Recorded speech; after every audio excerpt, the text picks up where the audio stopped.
I thought it would just be a quiet evening at her aunt's house. But the moment she leaned closer and whispered, "You'll never forget tonight," I knew she was right. When I first got the message from her aunt, I didn't think much of it. She said she wanted some company for the evening. Nothing more than tea, conversation, maybe helping her move a few things around the house. Still, I couldn't deny the flicker of curiosity that sparked inside me. She wasn't just my friend's aunt. She carried herself with a kind of poise that made you pay attention. Mature, confident, and yet there was always something in her eyes that suggested more was hidden beneath the surface. I told myself it was nothing unusual, a simple evening. But the truth is, the way I checked my shirt in the mirror before leaving, the way I rehearsed polite things to say on the drive over, it already felt different. When she opened the door, the moment felt almost cinematic. The hallway light spilled across her as she leaned on the frame, smiling like she'd been expecting me for longer than just tonight. She wore something casual, but elegant in the way only certain women can pull off. A soft sweater, a necklace that caught the light, hair swept to one side. "Come in," she said, her voice warm and steady. The sound of it seemed to wrap around me like the first note of a favorite song. I stepped inside, and the first thing I noticed was how the house felt different from what I'd imagined. It wasn't just tidy. It was lived in, full of quiet details that told her story. A stack of well-read books on the table. A framed photo of her in a younger, freer time. The faint scent of vanilla mixed with something floral. Maybe her perfume. Maybe just the candle flickering on the counter. She reached for my coat, brushing against my arm as she did. The gesture was small, ordinary. But her hand stayed a second longer than expected, fingers smoothing the fabric as if she were both helping and hesitating to let go. We moved to the living room, where only 2 lamps glowed softly in the corners, leaving the rest of the space in gentle shadow. No bright lights, no television noise, just the quiet hum of the evening waiting to unfold. "Make yourself comfortable," she said, motioning to the couch. She settled into the armchair across from me, tucking one leg beneath her, leaning just slightly forward as if to close the distance. It struck me then how different this felt from every other visit I'd had with her family.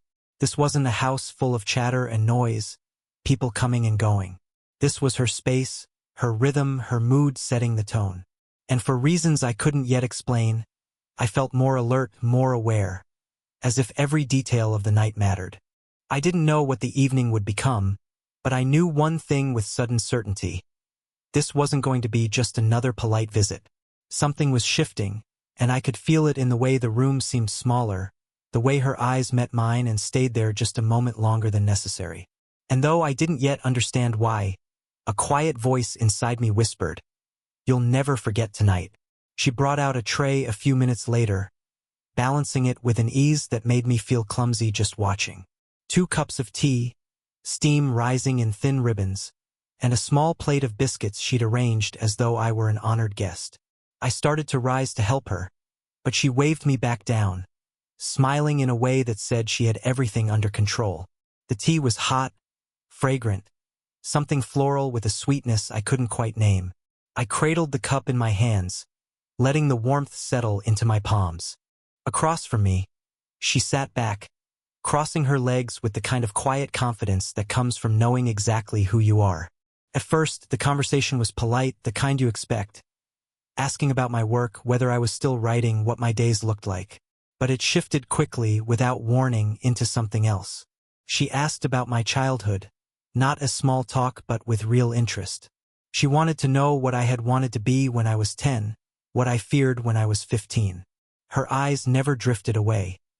She listened as though the details mattered, as though she was collecting pieces of me and putting them together in her mind. When she spoke about herself, her words were measured, honest. She admitted that people often assumed she had it all figured out. The career, the independence, the calm composure. But beneath that, she said, there were days when silence pressed too heavily against the walls, when the evenings stretched too long. She laughed after saying it, a quick, self-aware laugh, as if she hadn't meant to reveal that much. But I saw it, the flicker of vulnerability, the hint that even someone who seemed so sure could still feel the weight of loneliness. The room seemed smaller as we talked, though nothing had changed except the way she leaned in, elbows resting lightly on her knees, her face tilted toward me. I found myself doing the same, closing the distance without realizing it. Her laughter was different from what I remembered at family gatherings. Softer here, warmer, unguarded. It wasn't the polite laugh she'd give when surrounded by relatives. This was a laugh that belonged only to the moment, only to me.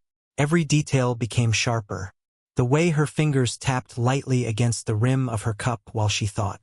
The way the light caught her hair, revealing strands of gold amid the darker tones. Even the faint brush of her knee against mine when she shifted in her chair. Accidental, maybe, but not pulled away from. I realized then that this wasn't small talk anymore. It wasn't about filling silence. It was about two people seeing each other a little more clearly, peeling back layers that usually stayed hidden. And though the world outside her living room carried on, with its noise and its urgency, here inside her home it felt suspended. Just the two of us, and the kind of conversation that doesn't happen by accident. I caught myself watching her, not just listening to what she said but how she said it. The rhythm, the softness, the pauses where she seemed to choose whether or not to go further. And I thought, almost without meaning to, this feels different. Time slipped away without either of us noticing. At some point, the tea went cold, the biscuits untouched, but neither of us cared. Our words had taken us further than I ever expected to go with her, into memories that felt too personal, into confessions that belonged to quiet hours, not casual visits. The clock in the hallway ticked steadily, yet it seemed more like background noise than a measure of passing time. If anything, it reminded me how long we had been sitting there, lost in each other's company. I remember leaning back against the couch, smiling at something she'd said, and realizing my body had relaxed in a way it rarely did around people. There was no effort here, no performance, just honesty. She leaned forward, her elbow resting on the arm of her chair, chin balanced on her hand as she studied me. That's what it felt like, studied. Not in a cold or critical way, but in a way that made me feel seen, as if she were noticing details I didn't even know I carried. You know, she said softly, you remind me of someone I knew when I was younger. Not in how you look, but in the way you notice things. Her words lingered in the air, stirring something inside me. I wanted to ask who, wanted to know more, but she only smiled faintly, like it was a memory meant just for her. As the evening deepened, the edges of the world seemed to blur. The window behind her showed only darkness now, a mirror reflecting the warm glow of the room. It struck me that the two of us were cocooned here, in a space that belonged entirely to her, and for tonight, to me as well. The air between us grew heavier, though not uncomfortable. It was a quiet weight, a pull. Every glance seemed to last a beat longer than it should. Every pause in conversation stretched into silence that neither of us hurried to fill. At one point, she shifted in her chair, crossing her legs again, and her knee brushed against mine. Just a fleeting touch, but she didn't move it away quickly. The contact remained, light but present, enough to make my chest tighten. I looked at her then, really looked, the soft fall of her hair across her shoulder. The way the lamplight caught the faint lines at the corner of her eyes, lines that spoke of years lived, of stories I didn't yet know. There was beauty in them, in her. Not the kind that shouted for attention, but the kind that held it quietly, insistently. I caught myself wondering if she could feel the same shift I did, if she noticed how the room had changed, how the world outside seemed irrelevant now. She must have sensed something, because when our eyes met again, she didn't look away. Her gaze held mine, steady, unflinching, as though we had both silently agreed that this moment was no longer just about conversation. And just like that, the world outside disappeared. The silence between us had shifted. It wasn't the kind that begs to be broken. It was the kind that hummed with something unspoken, something delicate. I could hear the faint tick of the clock in the hallway, the whisper of the night wind pressing against the window, and beneath it all her breathing, steady, calm, yet with a rhythm that told me she was just as aware of this closeness as I was. She leaned back slightly in her chair, though her eyes never left mine. I watched her fingers trace absent patterns along the rim of her cup, as if she were working up the courage to say something that had lived inside her for too long. "I don't usually let people in like this," she said at last. Her voice was soft, almost hesitant, so different from the confident tone she'd carried earlier in the night. "Everyone thinks I'm strong, that I'm fine on my own, and maybe most of the time I am. But the truth is," she stopped, exhaling slowly. "The truth is, it gets lonely." The words seemed to hang in the room, heavier than the quiet that followed it. Lonely.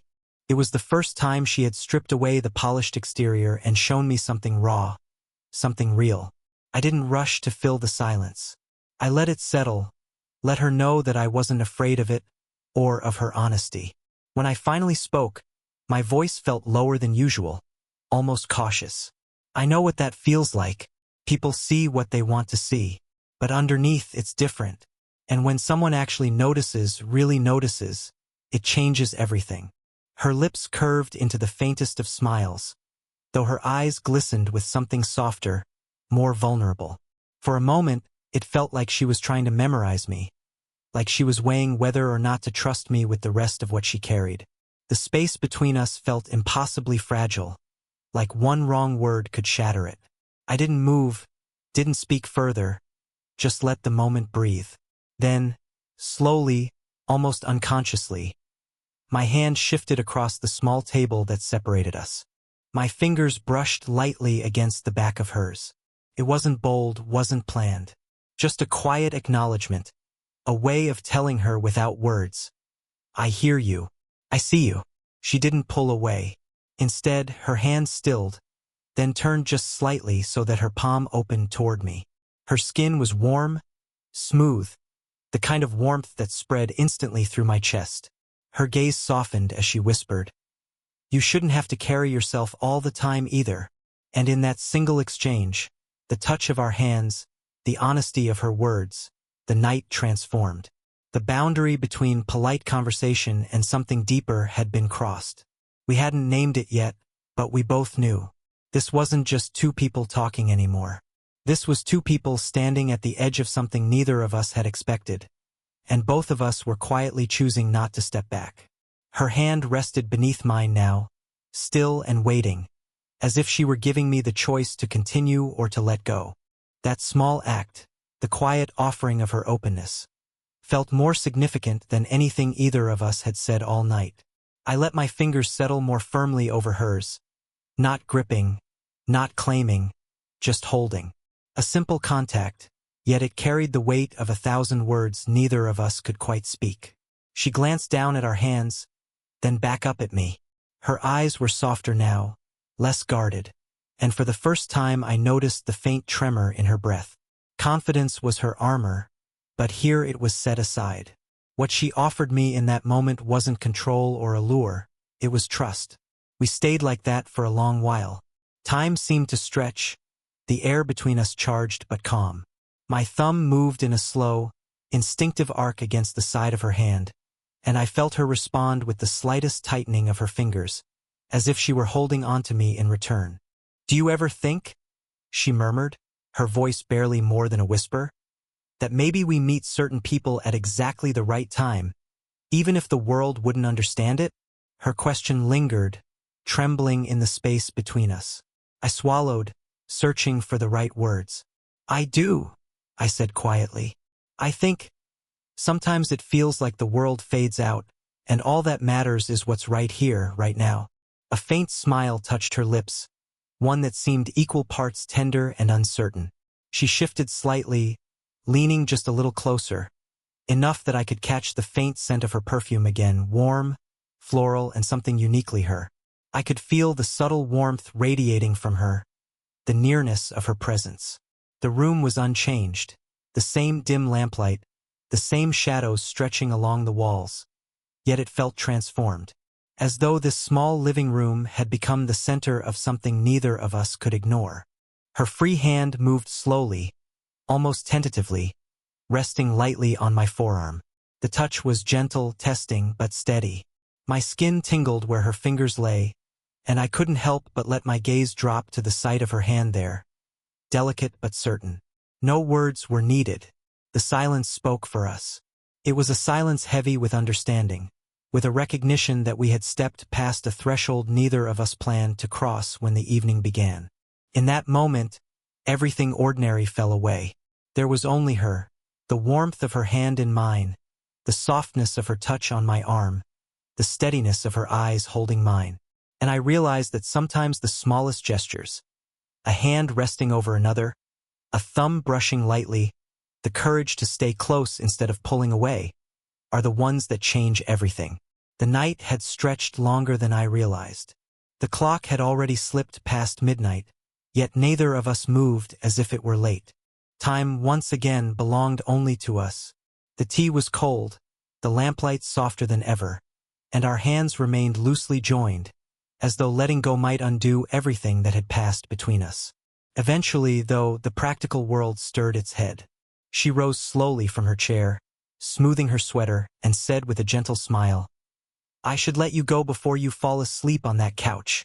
Her tone carried humor, but her eyes said something else, something that didn't want the night to end. I stood too, and for a moment we simply faced one another. No table between us now, no comfortable furniture anchoring us in place.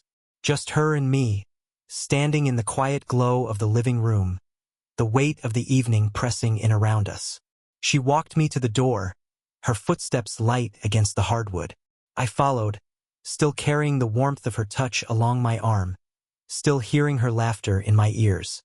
At the threshold, she paused, one hand resting against the frame, her body turned toward me. The faint night breeze slipped through the small opening, brushing cool air against us both. There was hesitation in her eyes, not uncertainty, but something more fragile, as if she were standing at the edge of saying something she couldn't take back. Her hand lifted almost without thought, resting lightly on my shoulder. The touch was firm enough to steady me, yet soft enough to make my chest tighten. I felt the weight of the moment pressing down, the awareness that this was where people usually said goodbye, where the evening ended and the world returned to its usual order. But nothing about this night felt usual. She leaned closer, not enough to close the distance completely, but enough that I could feel the warmth of her breath, see the fine strands of hair shifting gently near her cheek. Her eyes locked with mine, steady and unflinching. "You'll never forget tonight," she whispered. The words were not playful, not careless. They carried the certainty of a promise, one she knew she could keep. They rang in my ears, echoing against the quiet of the hallway, settling into me with a weight I couldn't deny. I swallowed, my voice caught somewhere between gratitude and awe. For a moment, I thought about what to say, how to respond, but in truth no reply could carry the same power as her words. So I did the only thing that felt honest. I let the silence hold us both. Her hand stayed on my shoulder for a lingering second before it slid away, leaving behind a warmth that refused to fade. She smiled faintly then, a smile filled with knowledge, as though she already understood the mark this night had left on me. And in that instant, I knew she was right. I stepped out into the night air, and it hit me with a coolness that felt sharper than usual, as though the world beyond her doorway wanted to remind me that it still existed. But I didn't feel like I had returned to the ordinary world. Not yet. The warmth of her touch lingered on my shoulder, the echo of her words, "You'll never forget tonight," still circling inside my chest. I walked slowly down the path that led away from her house, each step deliberate, as though hurrying would somehow break the spell. Behind me, the soft glow of her doorway framed her silhouette. She hadn't closed the door right away. She just stood there watching me, not calling out, not waving, just watching, as though she, too, wanted to stretch the moment a little longer. I glanced back once. Her outline against the warm light was something I knew would stay burned in my memory. She raised her hand, the smallest of gestures, not a goodbye but something gentler, an acknowledgement. I nodded, unable to trust my voice, and turned forward again.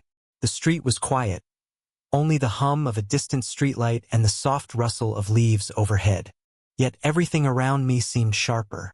The night air smelled fresher, the stars seemed brighter, and my own heartbeat sounded louder in my ears. That's what she had done to me. turned the ordinary into something extraordinary. As I walked, I tried to put words to what I felt. It wasn't just attraction, though that was there, undeniable. It wasn't just admiration, either, though her strength and grace had drawn me in since the moment she opened the door. It was something deeper, the way she had let me see her vulnerability, and in turn allowed me to share mine. In those few hours, she had shown me what it meant to be truly present with someone. I knew the world outside her home might not understand it. The difference in our ages, the unexpected nature of the connection, those things would raise questions. But as I replayed the night in my head, none of that mattered. What mattered was how real it had been, how unforced and honest. When I finally reached my car, I paused with my hand on the door handle. I looked back once more, but her doorway was dark now.